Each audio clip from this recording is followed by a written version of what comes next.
नमस्कार दोस्तों, यूपीएससी अखाड़ा में आपका स्वागत है। दोस्तों, अपनी पहली दो वीडियोस में हम जनरल स्टडीज मेंस का पेपर 1 और पेपर 2 उसका सिलेबस याद कर चुके हैं। अगर आपने वो वीडियोस नहीं देखी तो वो वीडियोस जरूर देखें। और उसके बाद इस वीडियो में आज हम जनरल स्टडीज पेपर 3 मेंस का सिलेबस देखेंगे। तो जनरल स्टडीज पेपर 3 मेंस के जो सिलेबस है उसके अंदर जो ब्रॉड टॉपिक्स हैं वो है economy, science and technology, environment and biodiversity, disaster management और सिक्योरिटी। सिक्योरिटी के अंदर अंदर हम बेसिकली इंटरनल सिक्योरिटी के बारे में पढ़ते हैं। तो ये 5 सब्जेक्ट्स आपको पेपर 3 के अंदर पढ़ने हैं मेंस में सिविल सर्विसेज के लिए। अगर इनको याद करना है कि पेपर 3 में आपके 5 कंपोनेंट कौन से हैं तो उसके लिए टिप है कि क्योंकि ये साइंस एंड टेक्नोलॉजी भी इस पेपर में आता है तो मैंने ये टिप बनाई है कि with the use of science and technology we created the super seed. एक सीड है जिसकी क्वालिटी काफ़ी एनहेंस्ड है, तो उसको हम सीड ना कह के सुपर सीड कहते हैं। तो कोड बनेगा आपका सुपर सीड।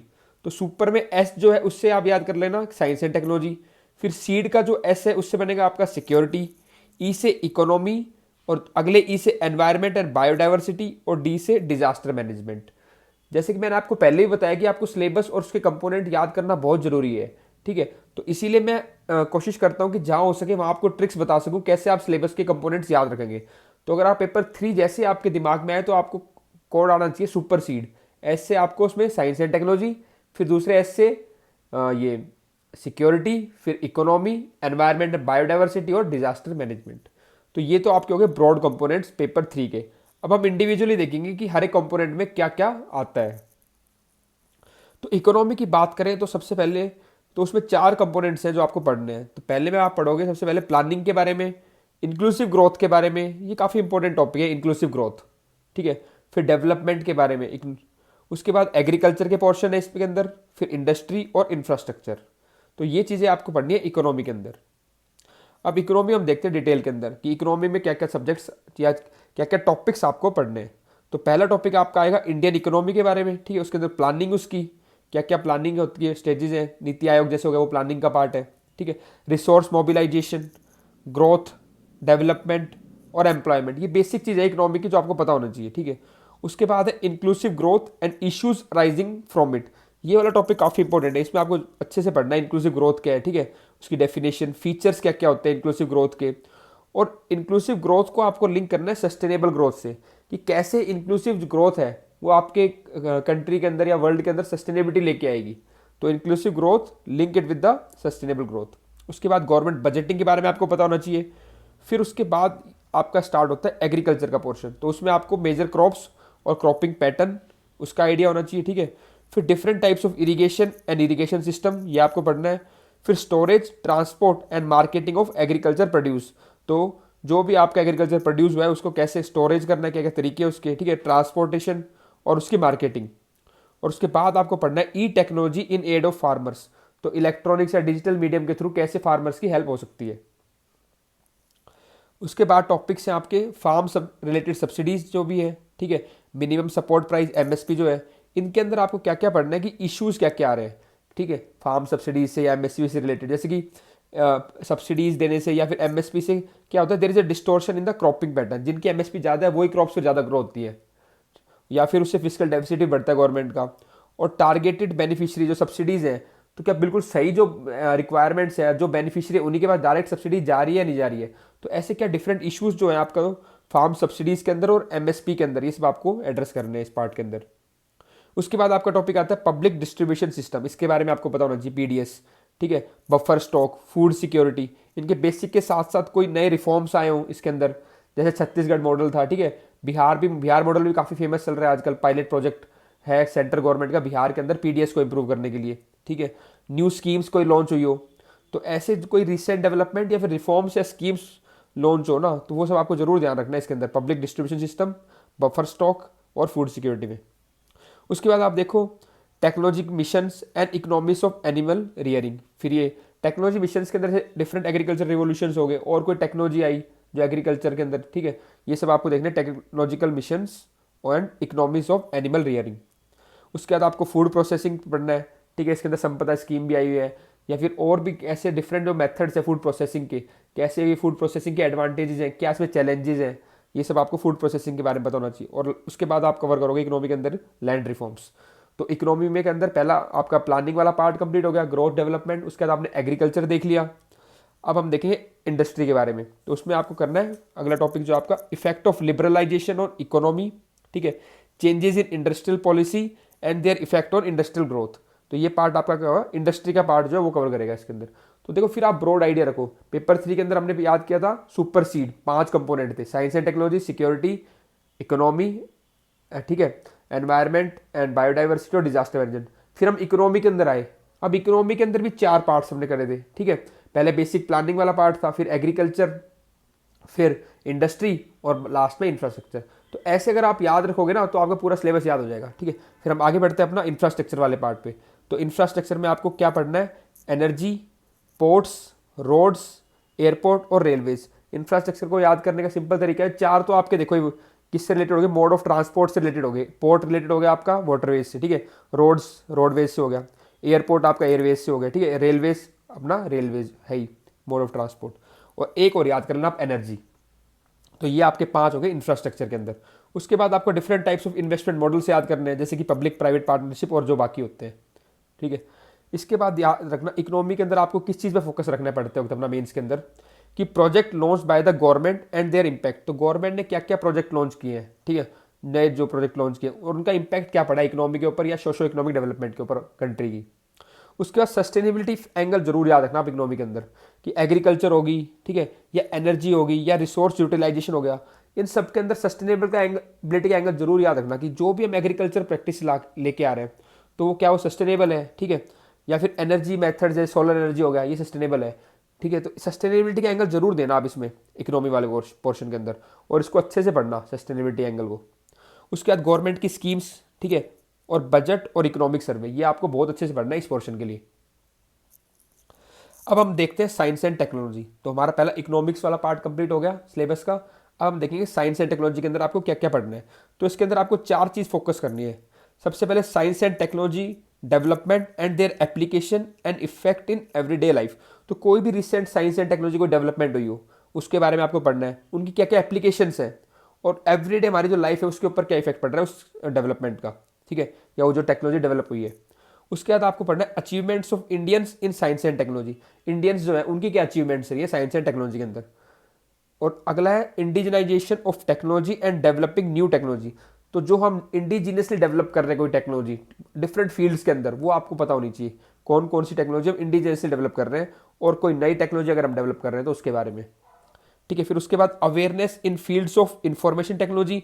इंफॉर्मेशन जो अब फील्ड्स बताऊंगा मैं आपको, डिफरेंट फील्ड्स है, इनके अंदर कोई नई डेवलपमेंट हुई हो और इनके अंदर बेसिक अवेयरनेस आपको होनी चाहिए। तो कौन कौन सी फील्ड्स हैं, वो है इंफॉर्मेशन टेक्नोलॉजी, स्पेस के बारे में, जैसे मंगलयान मिशन था, गगनयान मिशन आने वाला है, ठीक है, तो डिफरेंट स्पेस के अंदर जो मिशन है वो, कंप्यूटर्स के बारे में, ठीक है, nuclear technology, robotics, nano technology, biotechnology. Biotechnology काफ़ी इंपॉर्टेंट है, ठीक है, and the issues relating to intellectual property rights.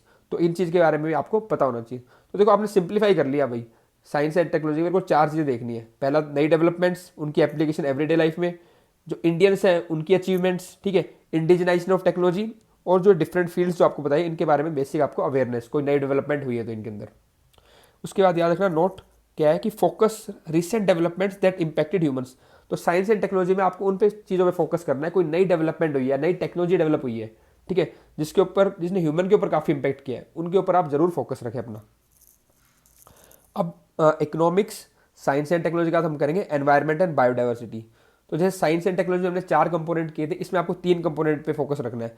तो सबसे पहला वर्ड याद रखना आपको कंजर्वेशन। तो डिफरेंट जो इकोसिस्टम्स हैं, ठीक है, उनके कंजर्वेशन, जैसे वेटलैंड इकोसिस्टम, कोरल इकोसिस्टम, इन सब के कंजर्वेशन के बारे में आपको पढ़ना है। उसके बाद एनवायरमेंट पॉल्यूशन एंड डिग्रेडेशन, ठीक है, उसके बाद आपको एनवायरमेंट इम्पैक्ट असेसमेंट EIA जिसको बोलते हैं, ये पढ़ना है। इसके अलावा भी एनवायरमेंट देखो काफ़ी ब्रॉड टॉपिक है, कोई भी रिसेंटली ऐसी एक्टिविटीज़ ने एनवायरमेंट को डिस्ट्रॉय किया है या ऐसी एक्टिविटी जो एनवायरमेंट कंजर्वेशन में हेल्प कर रही है, वो सब आपको जरूर पढ़नी है। तो बाकी टॉपिक्स अगर जो हमें फोकस करने हैं एनवायरमेंट एंड बायोडाइवर्सिटी में, वो है climate change, drought, desertification, impact of economic activities, project या कोई लैंड यूज चेंज हुआ है, ठीक है, या फिर डेवलपमेंट ऑफ इंफ्रास्ट्रक्चर और एनवायरमेंट। तो इन एक्टिविटीज से एनवायरमेंट के ऊपर क्या फ़र्क पड़ा है, कहीं पे फ़र्क पड़ा है, ठीक है, तो वो सब चीज़ें आपको पढ़नी है। जैसे सैंड माइनिंग हो गया, उससे क्या एनवायरनमेंट में फ़र्क पड़ रहा है, इसको आपको पता होना चाहिए, और कैसे हम इसको कर्व कर सकते हैं, क्या गवर्नमेंट की स्कीम्स हैं, कितनी वो इफेक्टिव रही है स्कीम्स, क्या अल्टरनेटिव हो सकते हैं सैंड माइनिंग के अलावा, ठीक है, कि भाई सैंड की जगह क्या अल्टरनेटिव यूज़ कर सकें हम, ताकि एनवायरनमेंट पे नुकसान कम से कम हो। तो ऐसे आपको पढ़ना है। उसके बाद हम हमारा जो अगला जो इसके अंदर सब्जेक्ट आता है वो आता है डिजास्टर एंड डिजास्टर मैनेजमेंट। तो हमने इकोनॉमी कर लिया है, साइंस एंड टेक्नोलॉजी कवर किया, ठीक है, फिर एनवायरनमेंट एंड बायोडाइवर्सिटी, अगला है डिजास्टर एंड डिजास्टर मैनेजमेंट। तो सिलेबस में तो देखो इतना ही लिखा हुआ है कि डिजास्टर और डिजास्टर मैनेजमेंट, लेकिन मैं आपको कुछ बताता हूँ कि ये टॉपिक्स आपको कवर करने हैं। जैसे डिजास्टर एंड इट्स टाइप्स, भाई कौन कौन से डिजास्टर हैं, different types, man made, natural, ठीक है, अर्थक्वेक, सुनामी हो गया इनके अंदर, तो इसके डिफरेंट टाइप्स और डिजास्टर क्या है, ठीक है। डिजास्टर मैनेजमेंट एंड प्रिपेयर्डनेस, कैसे डिजास्टर को मैनेज करें, प्रिपेयर्डनेस क्या है हमारी डिजास्टर को लेके, वनरेबिलिटी क्या है विद रिस्पेक्ट टू डिजास्टर, कौन कौन से एरियाज है जो प्रोन है, कौन कौन से लोग हैं जो प्रोन है, जैसे गरीब लोग ज़्यादा प्रोन होते हैं डिजास्टर के, ठीक है। उसके बाद framework and measures of disaster risk reduction, क्या फ्रेमवर्क है, क्या हमने मेजर्स ले रखे हैं डिजास्टर रिस्क रिडक्शन के लिए। उसके बाद NDMA, national disaster management authority जो है, ठीक है, उसकी क्या गाइडलाइंस है डिजास्टर मैनेजमेंट के लिए, ठीक है। गैप्स क्या है हमारे डिजास्टर मैनेजमेंट में, क्यों हम जैसे डिजास्टर आता है इतना नुकसान होता है, क्या गैप्स रह गए हमारी प्लानिंग में, प्रिपेयर्डनेस में, ठीक है।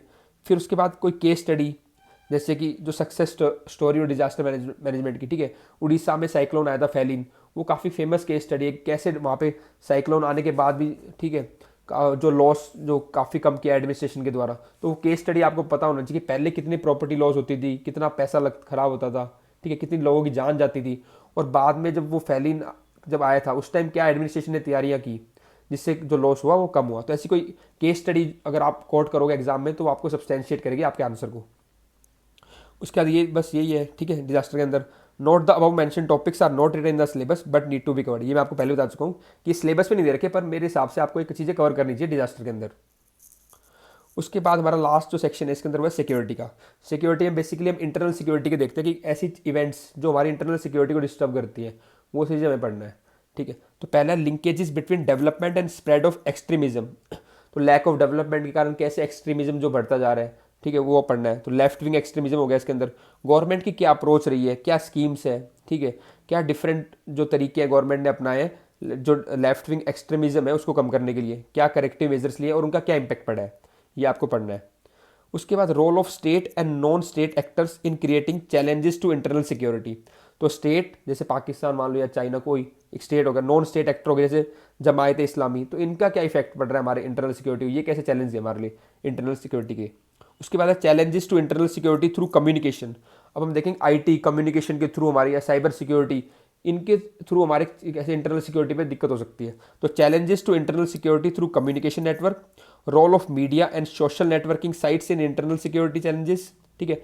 बेसिक्स ऑफ साइबर सिक्योरिटी के बेसिक्स आपको पता होना चाहिए, ठीक है, कोई वायरस हो गया या ऐसा कोई साइबर वारफेयर हो रहा है, ठीक है, तो साइबर एस्पियोनेज हो गया, इन सिर्फ साइबर के बेसिक साइबर है ना, साइबर सिक्योरिटी के, साइबर सिक्योरिटी पॉलिसी हम लेके आए, ये आपको पता होना चाहिए।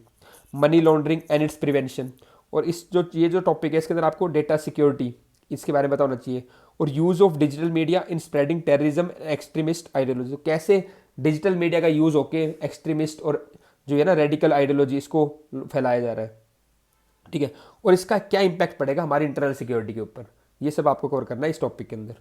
तो पहला इसमें क्या ध्यान रखा आपने, लेफ्ट विंग एक्सट्रीमिज्म के बारे में पढ़ोगे, ठीक है, फिर स्टेट और नॉन स्टेट एक्टर उनका क्या रोल है, और बाद में जो भी डिजिटल वर्ल्ड से रिलेटेड है और मनी लॉन्ड्रिंग, ये देखना है।